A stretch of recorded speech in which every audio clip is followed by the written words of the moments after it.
Hello everyone, हूँ छूं Bhavik Dhamecha, doctor Subhash technical campus Junagadh थी। लास्ट वीडियो में आपणे साइक्लोइड जोई गया था अने आजे आपणे जोवानुं छे एपीसाइक्लोइड।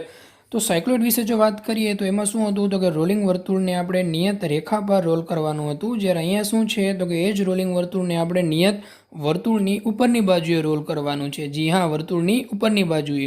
तो व्याख्या बात करिए जो एपीसाइक्लोइडनी तो आवी कंईक रहेशे कि नियत वर्तुळनी उपरनी बाजुए सरक्या वगर गबड़ता रोलिंग वर्तुळना परिघ परना कोई एक बिंदुनो बिंदुपथ एटले के नियत वर्तुळनी उपरनी बाजुए फिक्स वर्तुळनी उपरनी बाजुए रोलिंग वर्तुळने रोल कराववानुं छे। तो आ रीते आपणे डेटा आपेलो छे अने डेटामां आपणी पासे व्याख्या मुजब होवुं जोईए के रोलिंग वर्तुळनो डेटा पण होवो जोईए, साथे साथे फिक्स वर्तुळनो डेटा पण होवो जोईए। तो अहींया आपणे कीधुं छे के रोलिंग वर्तुळ जेनो व्यास आप्यो छे 50 mm जेने हुं स्मॉल डी थी दर्शावीश। बीजुं कीधुं छे फिक्स वर्तुळ जेनो व्यास आप्यो छे 175 mm जेने हुं केपिटल डी थी दर्शावीश। साथे साथे तमे डेटामां जोई शको छो के आ ज रोलिंग वर्तुळने आपणे फिक्स वर्तुळनी उपरनी बाजुए एक रिवोल्यूशन एक परिभ्रमण माटे ड्रो कराववानुं छे, रोल कराववानुं छे। तो स्मॉल डी, केपिटल डी। हवे आगळ वधीए तो रोलिंग वर्तुळ रोल थाय छे एक रिवोल्यूशन माटे एटले अंतर कापशे पाई इंटू डी। જ્યારે ફિક્સ્ડ વર્તુળ છે એમાં એક ચાપ જેટલું અંતર કપાશે અને મેથ્સની લેંગ્વેજમાં ચાપનું ઇક્વેશન બને છે થીટા ઇન્ટુ ડી। તો ઇક્વેશન બનશે pi into small D is equal to theta into capital D. થીટાને સૂત્રનું ઇક્વેશન બનાવવું અને પાઈ બરાબર 360 ડિગ્રી મૂકવું પ્લસ બંને ડીની વેલ્યુ મૂકવું તો થીટા મળશે 102.8 ડિગ્રી, જેમાં આપણે આપણો એપીસાઇક્લોઇડ કર્વ બનાવવાનો છે। તો સ્ટાર્ટ કરીએ। સૌપ્રથમ એક બિંદુ ફિક્સ કરીએ જેને હું નામ આપીશ ઓ। ત્યાં હવે મારે 108 ડિગ્રી 102.8 ડિગ્રીનો એંગલ લેવાનો છે। તો આ પ્રમાણે 0 ડિગ્રી સેટ કર્યું, 102.8 ડિગ્રીમાં આપ્યું અને ત્યાંથી એક બીજી રેખા લઈ અને મેં ટોટલ એંગલ બનાવ્યો છે વિડીયોમાં દેખાય મુજબ 102.8 ડિગ્રીનો। અહીંયા હું માપ લેખન કરી દઉં છું હવે 102.8 ડિગ્રીનો।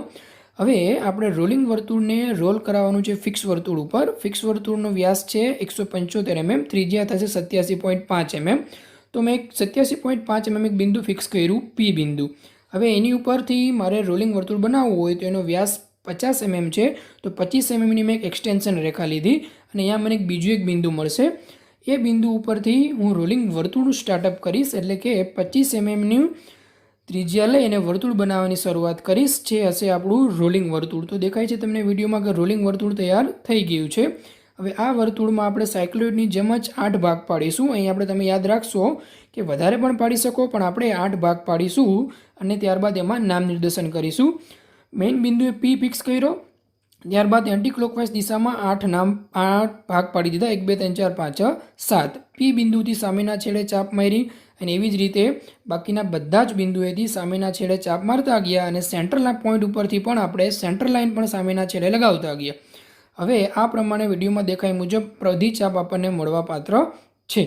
હવે આપણે સાયક્લોઇડમાં જોઈએ તે મુજબ અને અહીંયા પણ જોઈ જાય મુજબ કે રોલિંગ વર્તુળ ફિક્સ વર્તુળની ઉપર રોલ થવાનું છે, તો ફિક્સ વર્તુળની ઉપર પણ 8 ભાગ મળવાના છે એટલે મારે 8 સેન્ટરની જરૂર પડશે। તો એનો મતલબ એવો થયો કે 102.8 ડિગ્રીને આપણે 8 ભાગ પાડવા પડશે। તો આપણી પાસે ચાપ એક છે અને ચોથા ચેપ્ટરમાં આપણે જોઈ ગયા મુજબ કે ચાપના કેવી રીતે ભાગ પાડવા। तो अहीं आपणी चाप है 102.8 डिग्री और एना आपणे 8 भाग पाड़ीए छीए। तमे विडियो में जोई गया मुजब के 2 भाग पड्या, त्यारबाद एमांथी 4 भाग, एमांथी 6 भाग अने हवे आपणे छेल्ले पाड़ीए छीए 8 भाग। तो 102.8 डिग्री ने आपणे 8 भाग पाड़ी दीधा, केम के रोलिंग वर्तुळ फिक्स वर्तुळ पर रोल करशे त्यारे 8 भाग पाड़शे। एनी मददथी हूँ सेंटरना नाम आपी दઉં। पहला मेन सर्कल ने C0 कहूँ तो छेल्ले मने C8 नाम मळवा पात्र रहेशे। साइक्लोइडनी जेम ज हवे सौथी इम्पोर्टન્ટ स्टेप C0 ने केंद्र राख्युं, नीचेथी स्टार्ट कर्युं P बिंदु, एवी ज रीते C1 ने केंद्र राखुं, नीचेथी स्टार्ट करूँ अने 1 नी चापमां एक चाप लगावुं P1 बिंदु, एवी रीते C2 ने केंद्र राखुं छुं, 2 नी लाइन 2 नी चापमां चाप लगावुं P2 बिंदु, C3 ने केंद्र राखुं, 3 नी चापमां चाप लगावुं P3 बिंदु, एवी रीते C4, C5, C6, C7 अने C8 आ प्रमाणे केंद्र लेता जाइए अने केंद्रना नाम उपरथी मळती मोटी चापमां एक एक चाप लगावता जाइए। तो मने मारा P थी चालू करूँ P1, P2, P3 M P8 बिंदु मळशे। आ कर्वने आपणे जोड़ी दईए। थई गयो आपणो एपीसाइक्लोइड कर्व तैयार। तो आ प्रमाणे आपणे एपीसाइक्लोइड बनावी सकीए छीए।